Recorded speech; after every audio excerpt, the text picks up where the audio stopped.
நீங்கள் சுமார் 100 சிவப்பு எறும்புகளையும் 100 பெரிய கருப்பு எறும்புகளையும் பிடித்து ஒரு ஜாடிக்குள் போட்டால் பெரிய அளவில் எதுவும் நடக்காது. ஆனால் அந்த ஜாடியை பலமாக குலுக்கிவிட்டு தரையில் கொட்டினால் சிவப்பு எறும்புகள் கருப்பு எறும்புகளையும் கருப்பு எறும்புகள் சிவப்பு எறும்புகளையும் தாக்கத் தொடங்கும்.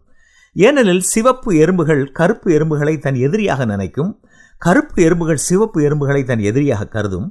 ஆனால் தங்களின் உண்மையான எதிரி அந்த ஜாடியை குலுக்கிய நபர்தான் என்பதை அந்த எறும்புகள் ஒருபோதும் உணர்வதில்லை. இது நம்முடைய சமூகத்திற்கும் பொருந்தும். எறும்புகள் முதலில் அமைதியாகவே வாழ்கின்றன. ஆனால் வெளியிலிருந்து ஒரு சக்தி தலையிட்டு ஜாடியை குலுக்கும் போது அங்கே மோதலும் குழப்பமும் உருவாகிறது. இது நாம் வாழும் சமூகத்தை போன்றதுதான். நாமும் அன்றாட வாழ்வில் மற்றவர்களுடன் இணக்கமாகவே வாழ்கிறோம். ஆனால் அவ்வப்போது ஏதோ ஒன்று நம் ஜாடியை குலுக்கி விடுகின்றன. நம்மிடம் இருக்கும் வேற்றுமைகளை விட ஒற்றுமைகளே அதிகம் என்பது உங்களுக்கு தெரியுமா? ஆண் பெண், கருப்பு வெள்ளை, மதம் அறிவியல், இளைஞர் முதியவர் என நம்மை பிரிக்கும் பல விஷயங்கள் இருந்தாலும் நம் தனிப்பட்ட நம்பிக்கைகளே பெரும்பாலும் நம்மை பிரிக்கும் ஆயுதங்களாக பயன்படுத்தப்படுகின்றன. உண்மையில் நமக்கிடையே உள்ள வேறுபாடுகள் நாம் யார் என்பதன் மிகச்சிறிய பகுதியே.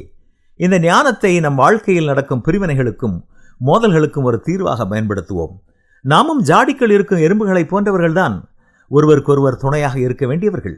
பரிசுத்த வேதம் இதையே ஊக்குவிக்கிறது. மேலும் நீங்கள் எல்லோரும் ஒருமனப்பட்டவர்களும் இரக்கமுள்ளவர்களும் சகோதர சிநேகமுள்ளவர்களும் மன உருக்க உள்ளவர்களும் இணக்கமுள்ளவர்களாகவும் இருங்கள்.